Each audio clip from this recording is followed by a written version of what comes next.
The Juneau Highlights Land Tour showcases the best of Alaska's capital city. We are here all checked in for our Juneau Highlights Land Tour. A little bit rainy today. I know we'll be nice and comfortable and cozy on the nice coaches that we'll be on. Can't wait to tell you about it as we go along.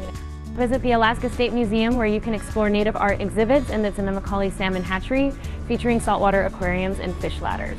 So we made it to our first stop. We're at the Alaska State Archives location. I'm really ready to get inside and check out the first main feature of this tour.